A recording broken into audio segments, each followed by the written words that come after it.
예수 닮기를 예수 보기를. 두 번째 제목은 이겁니다. 찬양은 네모다. 찬양은 인정하는 것이다. 같이 한번 따라해 보십시오. 찬양은 인정하는 것이다. 인정하는 것이다. 사무엘서를 보면요. 사무엘서를 보면 가장 처음 부분에 등장하는 아주 그 유명한 이야기가 있습니다. 누구에 대한 이야기냐면 한나에 관한 얘기입니다.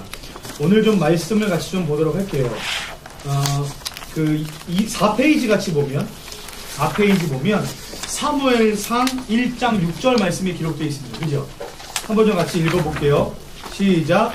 여호와께서 그에게 임신하지 못하게 하심으로 그의 삐리리인 분인나가 그를 심히 격분하게 하여 괴롭게 하더라.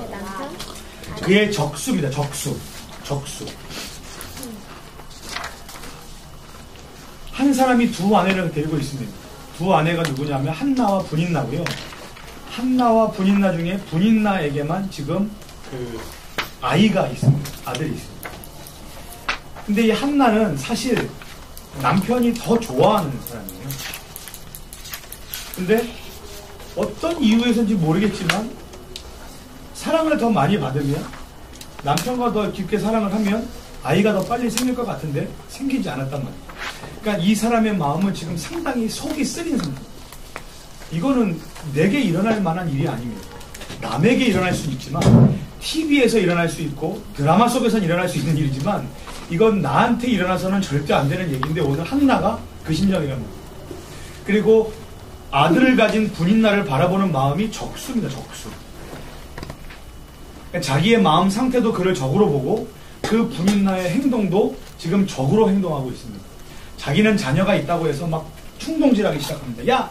나는 아기가 있다. 아기도 못 낳는 여자에 막 욕을 하기 시작합니다. 남편이 없을 때 얼마나 재수없게 했겠어요. 근데 한나가 그 상황 가운데서 하나님께 기도하기 시작하고 하나님 앞에 서원하면서 하나님의 응답을 듣고 아이가 생겼습니다. 그러니까 이것은 기도 응답이죠. 혹시 여러분 가운데 좀 고통 가운데 있다면 기도하십시오. 어떤 사람은 아주 평안한 상태에서 기도하지 못하고 어려운 일이 생겨야만 기도한다는 사람들 있잖아요. 그죠? 근데 어려운 상황이 왔을 때에도 기도하는 건 쉽지 않습니다.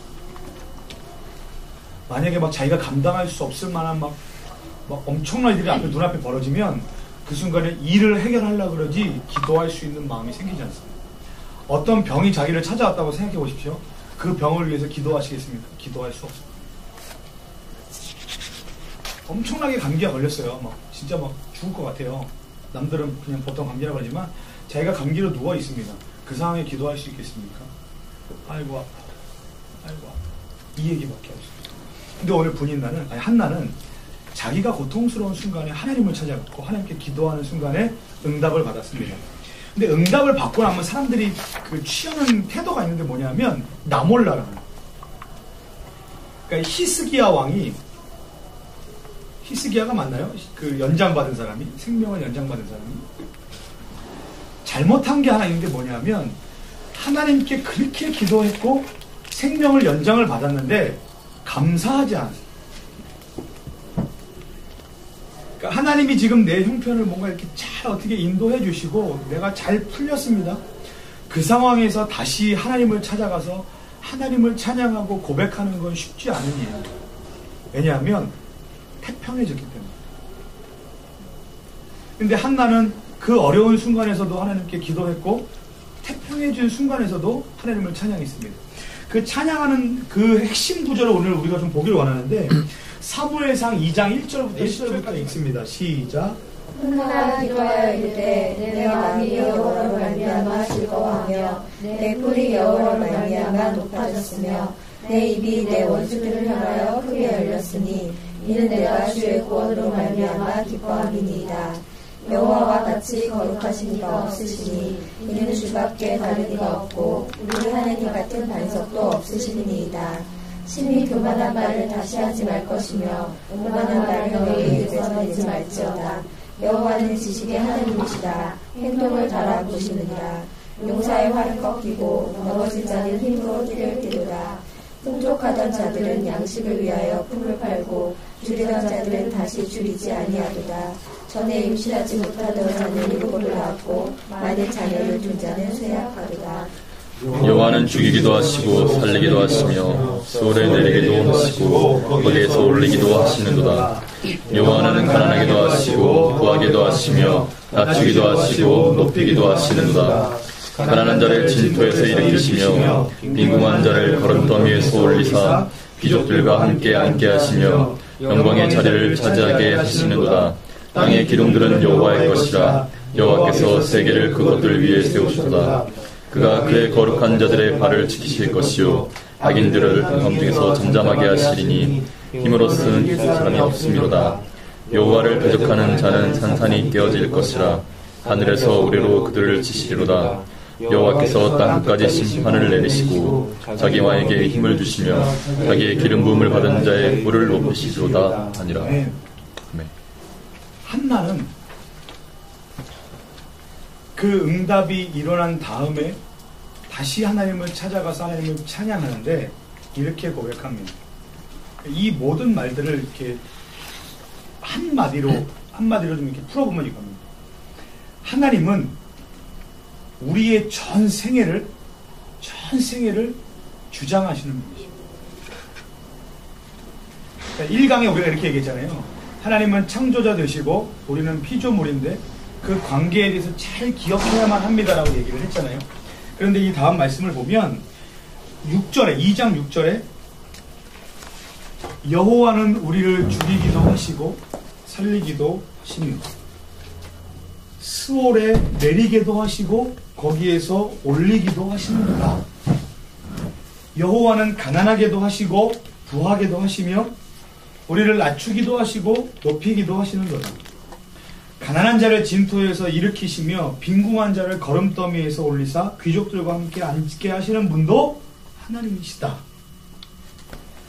이 세상의 모든 것들은 여호와 하나님의 손 안에 있기에 우리가 그분을 인정하지 않고 우리가 그분을 주로 고백하지 않고서는 우리가 우리의 삶을 제대로 살아갈 수 없다. 성경에서는 이게 한나가 고백했던 그 고백입니다.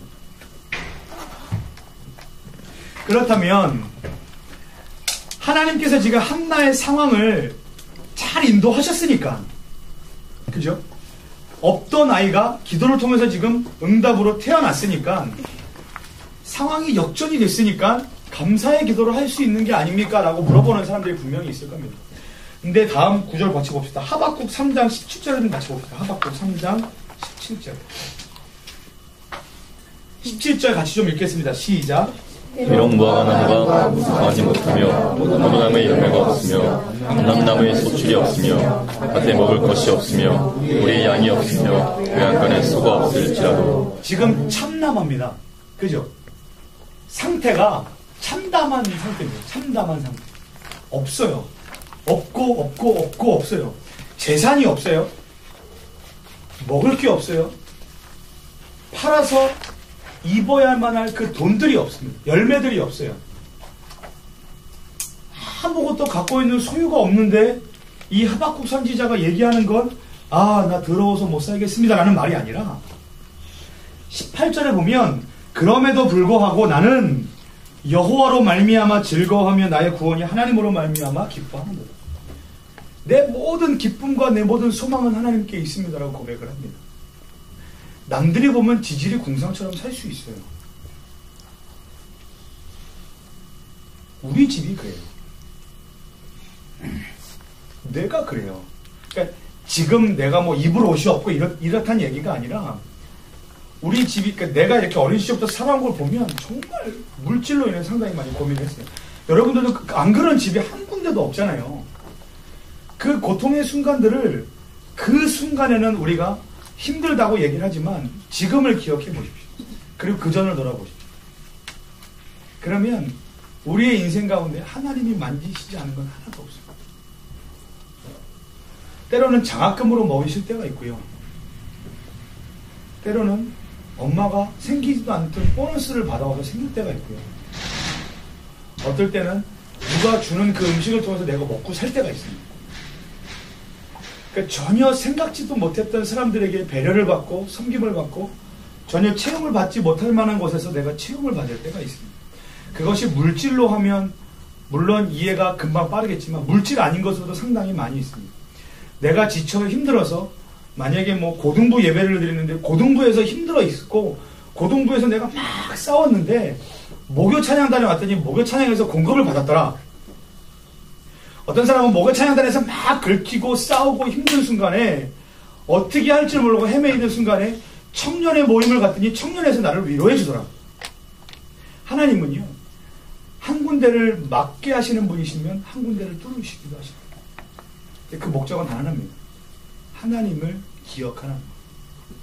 그러니까 출애굽기에서 보면 바로 왕이 그 사람들을 바로 풀어주지 않아요. 그 성경에 보면 이렇게 돼 있어요. 그 마음이 강팍하여져서 그들을 풀어내지 않습니다라고 얘기를 합니다.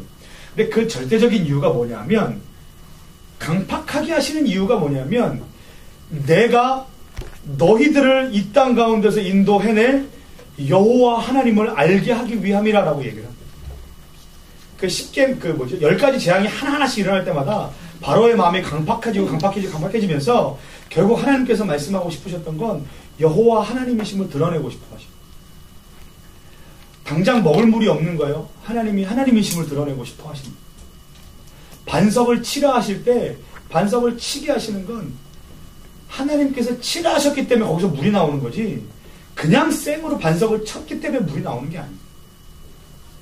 홍해를 가를 수 있는 건 하나님이 그렇게 손을 들고 지팡이를 들어라 라고 말씀하셨기에 홍해가 갈라지는 거지, 의도하고 제발 이 홍해가 갈라졌으면 좋겠다고 손을 들었을 때 그것이 갈라지는 일이라는 거 절대 아닙니다. 찬양을 기억하십시오. 하나님은 우리의 전 인생을 주장하고 계십니다. 근데 우리가 찬양해야 될 때가 있는데 우리의 형편이 하나님을 통해서 가장 아름답게 행복한 순간에 아주 어떻게 보면 내가 원하는 대로 잘 이루어진 그 순간에 하나님을 찬양하십시오. 그런데 내 뜻대로 되지 않는 상황, 아직도 보면 지질이 궁상인 것 같고 아무것도 내게 쥐어진 것이 없고 앞이 캄캄한 그 순간에서도 하박국이 할 수 있었던 건 뭐였냐면 여호와 하나님으로 기뻐하고 그를 찬송하는 거죠. 그러면 3장 19절에 주 여호와는 나의 힘이시라 나의 발을 사슴과 같게 하사 나로 나의 높은 곳에 다니게 하시리로다. 그때 하나님께서 우리를 높여주시고 있는 상황 가운데서 찬양하는 우리가 됐으면 좋겠습니다. 없는 상황 가운데서 찬양하면 하나님 우리를 있게 하시고 높게 하실 것입니다.